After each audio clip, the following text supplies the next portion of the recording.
welcome to the Zanurz podcast. This podcast is mainly for English learners, but I do hope people interested in different cultures and everyday issues will enjoy it too. I'm Ania Kwiatkowska and I run the Instagram account Opanuj Angielski. If you'd like to learn everyday expressions through dialogues and other useful content, follow me on Instagram. We live in a fast-paced world. We've got a lot on our plates. And we are so overwhelmed that our friendships end up taking a backseat to rest.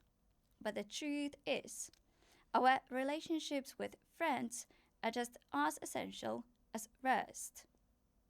Do you remember your first friend? It was probably your playground buddy. You dug holes and built sandcastles together and pretended leaves were money. You ran in the park, rode bikes without a care in the world. And then primary school began. And with it came new friends. On the first day of school, you might have felt lost among loads of new faces and experiences, no matter how hard your parents to psych you up for it. You would look around and try to find somebody you had something in common with, someone you could stick with. The next big stage of your life was high school. You were a bit older and more conscious of your needs, likes, and dislikes. And that was probably the time when you started forming relationships on a deeper level with people you could lean on. But on the other hand, it could also have been the time when some dramas among friends began. In the series The Big Bang Theory, Amy says, sharing negative attitudes about a third party can be a powerful bonding force between two friends. Well, of course, you can argue whether that's fair or not, but the fact is that when we are teenagers, we can be cruel and use gossip to create close bonds with others. We very rarely think it's bad to leave someone out until we find ourselves in that situation. Every single group has people who stand out, blend in, and try to fit in.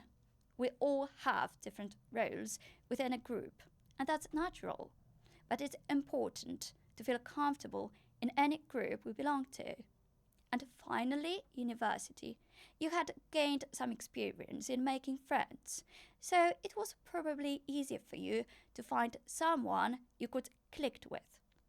But you also discovered how important first impressions are and how much it matters how you come across.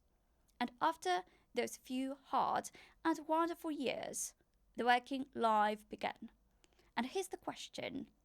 How many friends from your childhood do you still have? Have you grown apart from some of them? And has a rift occurred between you and all your friends? And now you need to find new ones? Changes in our friendships over the course of a lifetime are natural. Strangers can become confidants, and sometimes we and our friends go separate ways. Friends can come and go, and of course, that's always hurtful.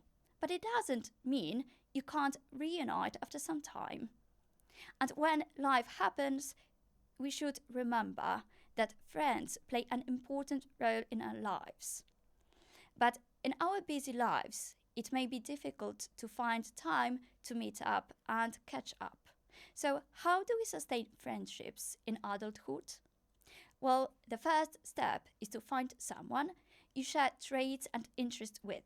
We all know the saying that opposites attract. But the truth is, we usually get closer to people who are similar to us. According to Robin Dunbar, there are 7 areas that are crucial in forming lifelong friendships. And these are speaking the same language, growing up in the same area, having similar career paths, and sharing hobbies, viewpoints, senses of humor, and musical tastes. Obviously, you don't have to tick all of these boxes, but the more you have in common, the stronger your bond can be. Do you remember the first episode where I mentioned the importance of rituals? Well, it turns out that having shared rituals with your friends helps you maintain your friendship. It could be texting, sending each other photos of things that caught your interest, or having breakfast together every weekend. It all depends on you. The chances are that if you've built a strong friendship, you'll be each other's go-to and shoulder to cry on. So now, call your friends or text them and immerse yourself in that friendship that I'm sure is very special to you.